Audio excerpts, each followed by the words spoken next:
नमस्कार, India news देख रहे हैं आप और मैं हूं आपके साथ सचिन दुबे। उत्तर प्रदेश विशेष की शुरुआत है बड़ी खबर के साथ। सोनिया की बैठक में शामिल नहीं हुए अखिलेश, मायावती ने भी सोनिया की मीटिंग से किया किनारा। सोनिया गांधी की मीटिंग में से एसपी बीएसपी दूर। सोनिया गांधी ने बुलाई थी विपक्ष की मीटिंग, एसपी और बीएसपी को न्योता भेजा गया था। ये हम आपको बता रहे हैं, सोनिया गांधी की मीटिंग से एसपी बीएसपी दूर हैं। सोनिया गांधी ने बुलाई थी विपक्ष की मीटिंग। जी हां, ये बड़ी खबर हम आपको बता रहे हैं। विपक्ष को एक साथ करने की कोशिश में लगातार कांग्रेस लगी हुई है। ऐसे में आपको ये जानकारी दे कि सोनिया गांधी ने दोपहर में मीटिंग का प्रस्ताव जो है वो रखा था, लेकिन आपको ये भी बता दें कि ना इसमें एसपी के अध्यक्ष अखिलेश यादव पहुंचे, ना ही बीएसपी के सुप्रीमो मायावती पहुंची। ये बड़ी खबर हम आपको बता रहे हैं। सोनिया गांधी ने बुलाई थी विपक्ष की मीटिंग, लेकिन इस विपक्ष की मीटिंग में एसपी बीएसपी मौजूद नहीं रहे। इसके अलावा आपको ये भी जानकारी दी कि आम आदमी पार्टी को तो न्योता ही नहीं भेजा गया था, लेकिन फिलहाल जब इस बैठक के लिए अखिलेश यादव को, मायावती को न्योता भेजा गया, उसके बावजूद भी अखिलेश यादव नहीं पहुंचे, न ही मायावती मौके पर मौजूद थी। ये बड़ी खबर, अहम जानकारी। सोनिया गांधी ने बुलाई थी विपक्ष की मीटिंग, क्योंकि आने वाले वक्त में चुनाव है, लगभग 6 महीने से कम का बचा हुआ है, और इस चुनाव में कहीं ना कहीं कांग्रेस अब ये चाहती है कि अपनी जो साख थी उसको बचाया जा सके। एक वक्त था जब लगातार कांग्रेस पूरे देश पर राज कर रही थी, लेकिन अब हालात ये हैं कि ना तो 3 में ना तो 13 में कांग्रेस को गिना जा रहा है। प्रदेश अल्पसंख्यक आयोग के सदस्य ने लिखा पत्र। जी हां, ये बड़ी खबर। सरदार परविंदर ने सीएम योगी को लिखा है पत्र। अफगानिस्तान में सत्ता परिवर्तन को बताया भारतीय मूल के अल्पसंख्यकों पर जताई चिंता। निर्दोष अफगानिस्तान वासियों का जीवन हुआ असुरक्षित। सिख समुदाय के लोगों को तालिबानी दे रहे हैं प्रताड़ना। तालिबानियों के समर्थन में बयानबाजी का किया विरोध। अनर्गल बयान देने वालों के खिलाफ कार्रवाई की मांग। जी हां, ये बड़ी खबर हम आपको बता रहे हैं। पत्र लिखा गया है और इसमें अपनी चिंता जाहिर की गई है। जी हां, ये साफ तौर पर ये जिक्र किया गया है कि अफगानिस्तान में जब से तालिबान का कब्जा हुआ है, जो भी दृश्य सामने आ रहे हैं वो दिल को परेशान करने वाले हैं, और खास तौर पर अफगानिस्तान में सत्ता परिवर्तन को उन्होंने दुर्भाग्यपूर्ण बताया है। भारतीय मूल के अल्पसंख्यकों पर भी उन्होंने चिंता जाहिर की है। निर्दोष अफगानिस्तान वासियों का जीवन अब बदहाल हो चुका है, खराब हो चुका है, क्योंकि जो तस्वीरें अफगानिस्तान से सामने आ रही हैं वो अपने आप में हृदय विदारक हैं और दिल को परेशान करने वाली हैं। पिछले 2 साल से किडनी के इलाज के लिए परेशान लखनऊ के अथर्व पांडे को मुख्यमंत्री योगी आदित्यनाथ से बड़ी मदद मिली है। सोशल मीडिया पर अथर्व के वीडियो के बाद संवेदनशील सीएम योगी ने मामले का तत्काल संज्ञान लेते हुए अथर्व के इलाज के लिए आर्थिक सहायता दी। अथर्व के परिवार वालों ने खुशी जताते हुए मुख्यमंत्री योगी आदित्यनाथ के प्रति आभार प्रकट किया। अथर्व पांडे लखनऊ के बख्शी का तालाब के रहने वाले हैं और अथर्व पांडे का पिछले 2 साल से मेदांता अस्पताल में डायलिसिस करा रहे हैं, जिसके बाद से अब अथर्व के परिजन किडनी के ट्रांसप्लांट के लिए परेशान थे। परिजनों की आर्थिक स्थिति अच्छी नहीं होने की वजह से अथर्व पांडे ने सोशल मीडिया पर मदद की गुहार लगाते हुए एक वीडियो पोस्ट किया था, जिसके बाद उन्होंने सीएम योगी से आर्थिक मदद मांगी थी। सोशल मीडिया पर अथर्व की अपील का संज्ञान लेते हुए सीएम योगी ने लिवर ट्रांसप्लांट के लिए तत्काल 8 लाख रुपए की मदद की है। किडनी ट्रांसप्लांट होने से उसको फिर से नया जीवन मिलने की आस जगी है। सीएम योगी के यहां से मिली मदद से पूरा परिवार बहुत खुश है। पूजनीय मुख्यमंत्री जी, सादर प्रणाम। मेरा नाम अथर्व पांडे है। मैं पिछले 2 वर्षों से किडनी की बीमारी से पीड़ित हूँ। मेरा डायलिसिस मेदांता में हो रहा है। मेरी किडनी ट्रांसप्लांट होना है, पर हमारी आर्थिक स्थिति ठीक नहीं है। मेरे पापा मेरी बीमारी की वजह से बेरोजगार हैं। कृपया मेरी मदद करें, जिससे मुझे नई जिंदगी मिल सके। प्रणाम।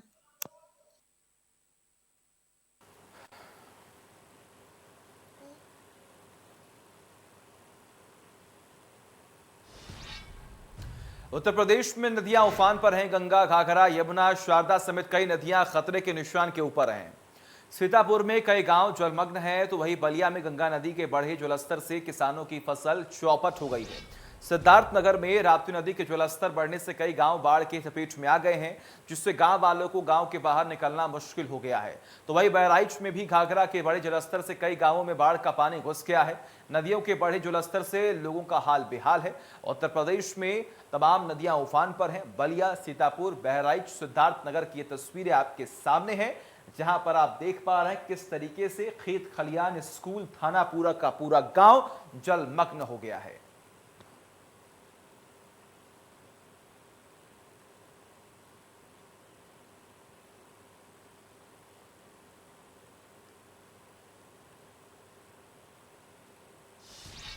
सिद्धार्थनगर जिले के खुनिया ब्लॉक के राजपुर ग्राम पंचायत गांव कोहल टीह विकास से कोसों दूर है। आपको यह जानकर ताज्जुब होगा कि इस गांव में एक भी शौचालय नहीं है। महिलाओं को शौच के लिए खुले में जाना पड़ता है। इस गांव में शौचालय के अलावा नालियां और स्वच्छ जल के लिए इंडिया मार्का हैंडपंप भी नहीं है। पूरे गांव में वर्षों पहले एक इंडिया मार्का हैंडपंप लगा था, वह भी टूटकर बेकार हो चुका है। गांव में अधिक से अधिक आबादी आज भी घास फूस के बने झोपड़ियों में जिंदगी बसर करने को मजबूर हैं। गरीबों को आवास न मिलने से बरसात के इस मौसम में गरीब प्लास्टिक लगाकर किसी तरह अपनी जिंदगी बसर कर रहे हैं। कोहल टी गांव के बारे में जिले के जिलाधिकारी दीपक मीणा का यह कहना है कि शासन की सभी योजनाओं को जन जन तक पहुंचाया जा रहा है। यह गांव कैसे अब तक छूटा है, इसकी संपूर्ण जानकारी के लिए संबंधित वीडियो को मौके पर भेजा जा रहा है। इस गांव में सभी को आवास, शौचालय सहित सभी सुविधाएं जल्द से जल्द दिलाई जाएंगी, इस पर कार्य किया जा रहा है।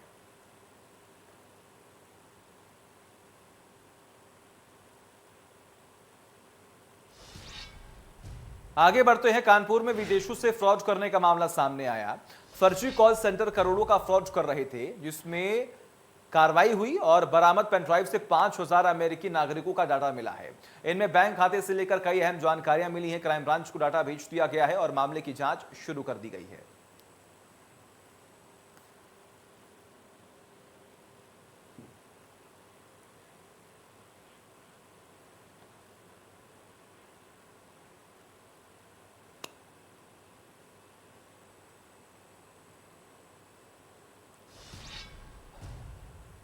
और वही गाजियाबाद में चेन स्नैचिंग की एक और वारदात सामने आई है। शालीमार गार्डन में एक महिला के साथ दिन दहाड़े चेन स्नैचिंग की गई। बाइक पर सवार बदमाश सोने की चेन छीन कर मौके से भागने में सफल हो गए और ये पूरी घटना कैमरे में कैद हो गई। पुलिस मामले की तफ्तीश में जुटी हुई है।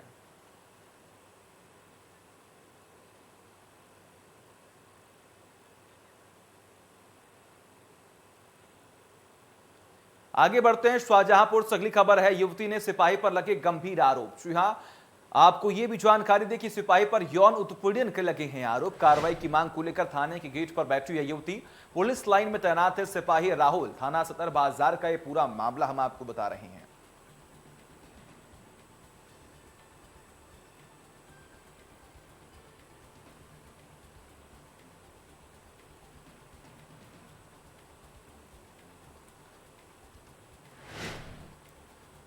अम्बेडकर नगर में पुलिस ने प्रतियोगी परीक्षाओं के सॉल्वर गैंग का पर्दाफाश करते हुए गैंग के 4 सदस्यों को गिरफ्तार कर लिया। गिरफ्तार अभियुक्तों के पास से 6 मोबाइल और हाथ से बनी आंसर की शीट बरामद कर ली गई। मोबाइल व्हाट्सएप पर आगामी पीईटी परीक्षा के अभ्यर्थियों के एडमिट कार्ड आए हुए थे। साथ ही पैसे के लेन देन के चैट भी पाए गए। बीते 7 और 8 अगस्त को हुए टीजीटी परीक्षा के दौरान एसटीएफ ने जिले के कुछ लोगों को गिरफ्तार किया था, जिसके बाद से जिले की पुलिस और एसओजी टीम सक्रिय थी। मुखबिर की सूचना पर अकबरपुर कोतवाली पुलिस और एसओजी की संयुक्त टीम ने जिला जज आवास के बगल में एक कार में बैठे सॉल्वर गैंग के 4 लोगों को गिरफ्तार किया गया।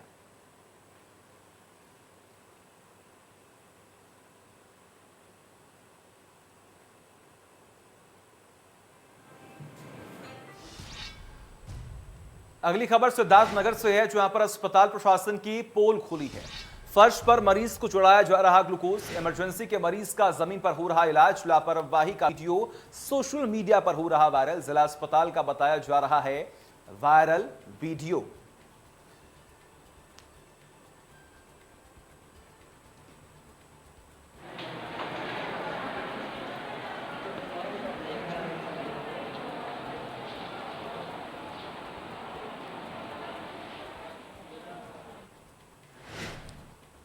आगे बढ़ते हैं भदोही से। अगली खबर है, क्राइम ब्रांच और पुलिस की बड़ी कार्रवाई। पुलिस ने 2 गांजा तस्कर को किया गिरफ्तार।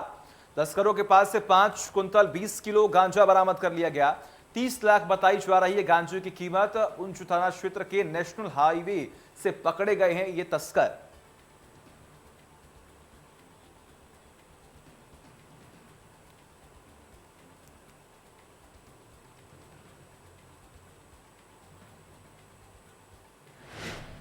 अगली खबर गाजियाबाद से है। नगर निगम और खाद्य विभाग की बड़ी कार्रवाई। घी बनाने वाली फैक्ट्री पर टीम ने मारा छापा। सैंपल लेकर जांच के लिए बेचा गया भारी मात्रा में घी।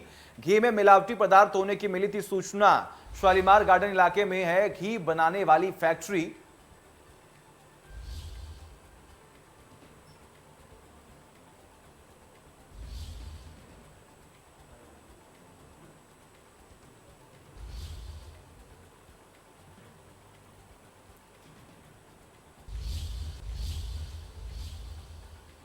अफगानिस्तान में विगत कुछ दिनों से चल रहे तालिबान सेना के संग्राम से अफगानिस्तान में बिगड़े हालातों का असर हाथरस के प्रमुख व्यापार हिंग के कारोबार पर दिखने को लगा है। हाथरस व्यापारियों की माने तो अफगानिस्तान में जल्द हालातों में सुधार न हुआ तो हाथरस से देश विदेश में जाने वाली हींग की कीमत में भारी उछाल आना तय है। ग्राउंड जीरो से यह खास रिपोर्ट देखिए। अफगानिस्तान में हो रहे तालिबानी हंगामे की बात कह सकते हैं, उसका असर भारत के हाथरस पर भी विशेष पड़ा है। क्योंकि मैं आपको दिखा सकता हूं, यहाँ जो एक हींग का कारोबार है बड़े स्तर पर करता है। उत्तर प्रदेश सरकार ने भी यदि कहें तो हम 1 डिस्ट्रिक्ट 1 प्रोडक्ट करके इसको एक स्थित किया गया है, जिसके तहत लोग यहाँ व्यापार करते हैं। और हींग का एक सबसे बड़ा कारोबार हाथरस से किया जाता है। इस और में देख सकते हैं कि आप जो व्यापारी हैं वो कहीं ना कहीं टूट चुके हैं। एक इंतज़ार है उन्हें भी कब ये भारत के साथ समझौता होगा और ये तालिबानी के हंगामे कब ख़त्म होंगे, कब इसके साथ में ये कारोबार शुरू हो पाएगा। क्योंकि कहीं ना कहीं जो हींग का सबसे बड़ा कारोबार हाथरस के अंदर होता है 1 डिस्ट्रिक्ट 1 प्रोडक्ट में, वो कहीं ना कहीं रुका हुआ है। मेरे साथ एक व्यापारी हैं, इनसे भी जानते हैं कि जो अफ़गानिस्तान में तालिबानी हंगामा है, कह सकते हैं जो भागदौड़ चल रही है, उस पर कितना असर यहाँ हाथरस के कारोबार पर पड़ने वाला है। कहीं ना कहीं अफ़गानिस्तान से जुड़ा हुआ कारोबार है। क्या महसूस करते हैं और क्या फील होगा इस व्यापार पे, कितना फ़र्क पड़ता है? देखिए, अफ़गानिस्तान से जो हींग का व्यापार हमारा है बिल्कुल डायरेक्ट रूप से लिंक है। क्योंकि हींग जो आती है ज़्यादातर अफ़गानिस्तान से आती है। तो अफ़गानिस्तान से अगर हालात सही नहीं होते हैं तो सप्लाई एकदम शॉर्ट हो जाएगी। और फ्यूचर में ज़्यादा लंबे समय तक अगर ये रहता है ऐसे ही तो हींग के ट्रेड पर संकट आने वाला है। कुछ ना कुछ तो दिक्कत आएगी। यानी उम्मीद है आप भी कहीं ना कहीं इंतजार कर रहे होंगे भारत सरकार का और तालिबानी जो अफ़गानिस्तान में हो रहे हंगामे के बीच में कहीं ना कहीं समझौते और व्यापार के लिए प्रारंभ के लिए। तो व्यापार के उद्देश्य से अगर देखते हैं हम लोग तो व्यापार तो कभी भी रुकना नहीं चाहिए कहीं भी किसी देश के साथ। अभी अब पाकिस्तान के साथ में अगर आप देखें तो संबंध बायलैटरल संबंध हमारे अलग हैं, व्यापार हमारा फिर भी चल रहा है। तो कहीं ना कहीं हम तो चाहेंगे व्यापार वर्ग के नाते कि अगर संबंध चले तो अच्छा है और व्यापार के हिसाब से। यानी सीधा सा कहा जा सकता है जो व्यापार है वो हमेशा चलता रहना चाहिए और जो यदि लंबे समय तक संकट आता है तो वो संकट बन सकता है। लेकिन अभी स्थिति कह सकते हैं कि नाजुक है। क्योंकि मैं आपको दिखा सकता हूँ जो कारोबार है वो कहीं ना कहीं यहीं से जुड़ा हुआ है। हाथरस का जो पूरा एक बड़ा व्यवसाय 1 डिस्ट्रिक्ट 1 प्रोडक्ट में लिया जाता है वो हींग को माना जाता है। और हींग की स्थिति इस समय नाजुक है। कह सकते हैं कि जब तक अफ़गानिस्तान से जो तालिबानी हंगामा है वो ख़त्म नहीं होता और भारत के साथ व्यापारी संबंध ठीक नहीं होते तब तक ये ऐसे ही अटका रहेगा। PN Sharma, India news, Hathras. और लगातार तीसरे दिन डीजल के दाम घटे हैं। पहले दिन 20 पैसे, दूसरे दिन 26 पैसे, आज 19 पैसे घटे हैं। कुल मिलाकर 65 पैसे डीजल के दरों को घटाया गया है। एक तरफ पेट्रोल डीजल के बढ़ते महंगाई से लोग परेशान हैं, तो वहीं लगातार डीजल के दाम घटने से राहत मिलेगी। इसी को लेकर हमारे सहयोगी पंकज मंडल ने लोगों से खास बातचीत की है, जरा सुनिए। लगातार पेट्रोल और डीजल के बढ़ते महंगाई से एक तरफ जहां लोग परेशान थे, तो वहीं आज लगातार तीसरे दिन डीजल के दरों में 19 पैसे की घटोतरी की गई। आपको बता दें कि पहले दिन 20 पैसे को घटाया गया था, उसके बाद 26 पैसे घटाया गया था, आज 19 पैसे घटाए गए। ऐसे में डीजल के जो दर हैं वो 89.60 पैसे हो चुके हैं। आपको बता दें कि यहाँ पर तमाम ऐसे लोग हैं जो पेट्रोल डीजल भराने आए हैं, इनसे बात करते हैं। भाई साहब, लगातार डीजल पेट्रोल के दाम बढ़ रहे थे, अब डीजल के दाम में 19 पैसे का घटावा, यानी टोटल मिला के 65 पैसे घटाए गए डीजल के दाम में। किस तरह से देखते हैं? हम क्या सर बताएं, जैसा है तो वैसे चलाएंगे ना। इसलिए क्या लगता है इससे आम लोगों को फ़ायदा है? कहाँ फ़ायदा होगा, तो फ़ायदा कहाँ है। ठीक है, बिल्कुल आप देख सकते हैं कि यहाँ पर जो सज्जन थे उन्होंने कहा कि इतने पैसे घटाने पर अभी कोई फ़ायदा नहीं है। फिलहाल यहाँ पर हम ये जो पेट्रोल कर्मी इनसे बात करते हैं। भाई साहब, लगातार तीसरे दिन आज डीजल के दरों में घटाया गया है। सर ये 50-60 पैसे कोई मायने नहीं रखता है। जब तक पर लीटर पे 5 रुपये नहीं कम होंगे, राहत नहीं मिलेगी पब्लिक को। ये तो कुछ भी नहीं है। इसके बारे में जनता को भी सोचना चाहिए कि कुछ करें, धरना प्रदर्शन करें, कुछ तो संदेशा पहुंचाएं, लेकिन नहीं सोच रहे हैं ये पब्लिक। हम ही लोगों को दर्द हो रहा, दुख दर्द हो रहा, उसी में कटौती करके डलाना पड़ रहा है। बिल्कुल, यहाँ पर देखिए तमाम लोग पेट्रोल भरवाने आए हैं, यहाँ से बात करते हैं। भाई साहब, लगातार डीजल पेट्रोल के दाम में बढ़ोतरी की जा रही थी, अब डीजल के दामों में को घटाया गया। किस तरह से देखते हैं आप लोग? तो दिन भर गाड़ी चलाते हैं, ट्रैवलिंग करते हैं। क्या बता भैया, मजबूरी में करना पड़ रहा है। जितने रुपये पेट्रोल बढ़ रहे हैं, हम लोग को तो काम ही करना है ना। मजबूरी में पेट्रोल भराते हैं, काम करना पड़ेगा। नहीं करेंगे तो खाएंगे क्या? भले जितने रुपये करें, आदत पड़ गई अब तो। बिल्कुल, मजबूरी है तो डीजल पेट्रोल तो भराना ही पड़ेगा। तो वहीं पर तमाम लोगों का ये भी कहना है कि जो डीजल और पेट्रोल के जो दाम घटाए गए हैं वो 50 पैसे या 20 पैसे घटाने से नहीं, 10-15 रुपये घटाएंगे तभी आम जनता को राहत मिलेगी। आपको बता दें कि जो जिस तरह से ट्रैवलिंग और तमाम सारे संसाधनों के दरों में बढ़ोतरी की गई थी, ट्रांसपोर्टिंग में बढ़ोतरी की गई थी, उसमें कहीं ना कहीं राहत तो मिलेगी। लेकिन लोगों का ये भी कहना है कि जो पेट्रोल डीजल के दरों में ज़्यादा से ज़्यादा को घटाया जाए तभी आम लोगों को राहत मिल सकती है। सहयोगी दीपू के साथ पंकज मंडल, इंडिया न्यूज़, लखनऊ। लगातार पेट्रोल और डीजल और इसी के साथ उत्तर प्रदेश विशेष में बस इतना ही। देखते रहिए इंडिया न्यूज़। नमस्कार।